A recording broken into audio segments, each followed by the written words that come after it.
Hi everyone, my name is Emma, and this is my Google 20 time project.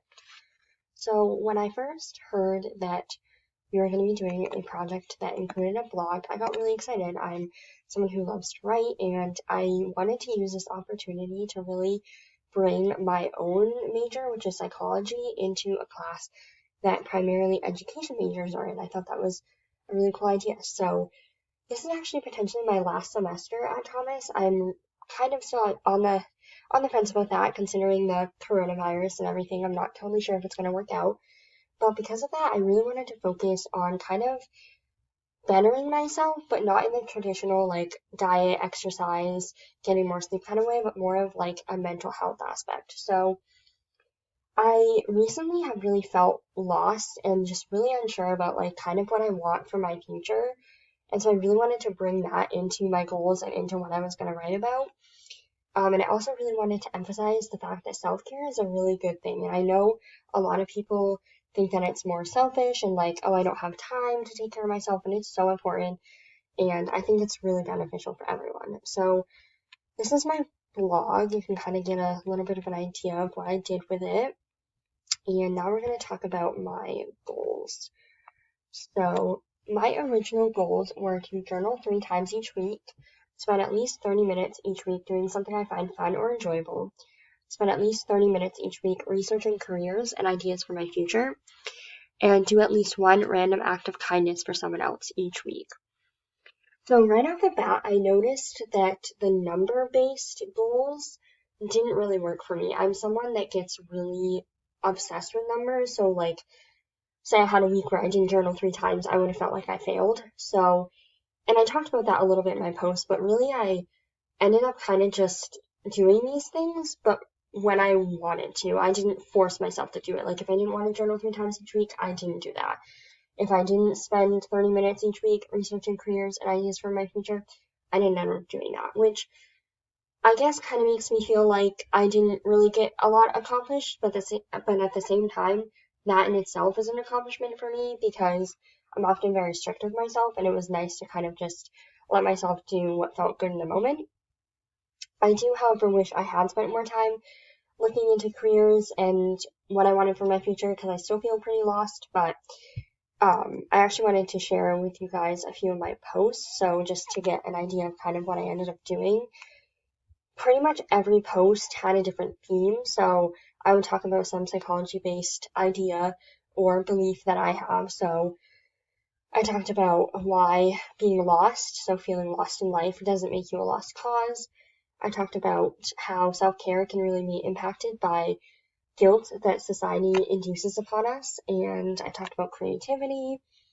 Um, And I kind of also recently did a little guide on how to stay sane during this time, social distancing wise. So I thought that was relevant.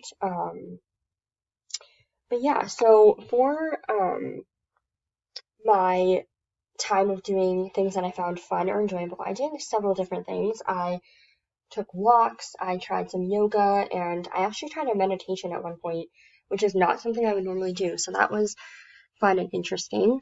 I also baked some cakes. Here's one of them that I made. It was a carrot cake, and I made a lemon cake with blueberry frosting, which is really good. I read quite a bit. This was my favorite book that I read. And yeah, I pretty much I did a lot of organizing as well, which is something I always enjoy, but it was also kind of nice to be feeling a little bit organized.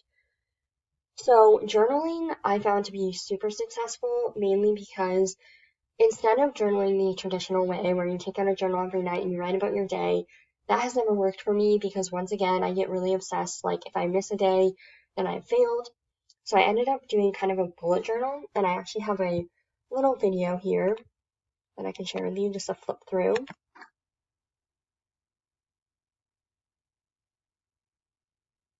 So yeah, I pretty much just took this out whenever I wanted to. I didn't force myself to do it, but I found it to be a really creative outlet.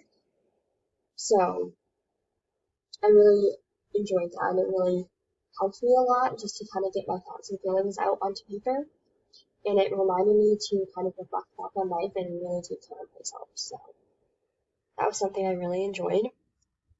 I also have a few more pictures right here. So basically, going back to my goals, I also had the goal of doing random acts of kindness. I didn't do this every week, which is unfortunate. I mean, I think, throughout the week I probably did some things here and there that were kind for other people, but I didn't necessarily go out of my way, which is definitely something that I want to work on and continue with. But a few of the things that I did were paying for a toll for someone on the highway. Someone did that for me once and it literally made my day, so I wanted to do that for someone else. I made a care package for one of my friends and shipped that out for her. And I also did some baking and cooking for my mom, especially when she was having a rough day or had a long day at work. I love to bake and cook, as you can tell by the cakes, so I did that for her as well. So once again, with what I talked about in my blog, my posts were pretty much just self-care related, just kind of guides or just thoughts that I have revolving around psychology, mental health, everything like that. So the topics, going into those, I kind of already talked about it, but creativity, feeling lost, self-care, tips for isolation, fear of change, which is a big one for me, and being kind to other people and being kind to yourself. So I really thought that was nice. It was really kind of cool to write out my thoughts and to get them out on paper and to kind of take that time each week to really write about maybe something that happened or something that I felt was relevant and kind of give other people advice, even if there wasn't many people reading it. It was kind of nice to imagine that. So for my final thoughts, I don't really feel like I necessarily accomplished anything concrete or really, changed the world in any crazy way, but I feel like honestly that's kind of the point of this. I really wanted to use this as an opportunity to slow down, reflect, focus on myself, focus on what I want, and focus on things that could really help me mentally, and I think that that was really successful in that way.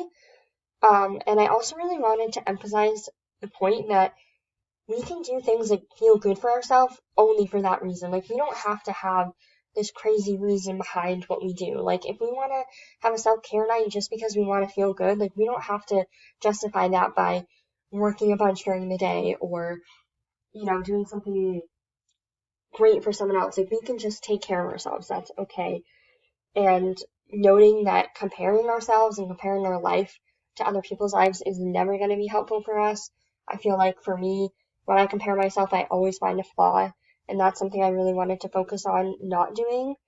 So I think, that's a work in progress for me, but, it is what it is. And really, I just wanted to end this by saying that I really enjoy this project. I want to continue with the blog. I want to continue writing. I mean, even if I don't post it, I want to continue writing. And I'm just glad that I did it and I got something out of it. And I hope that you did as well.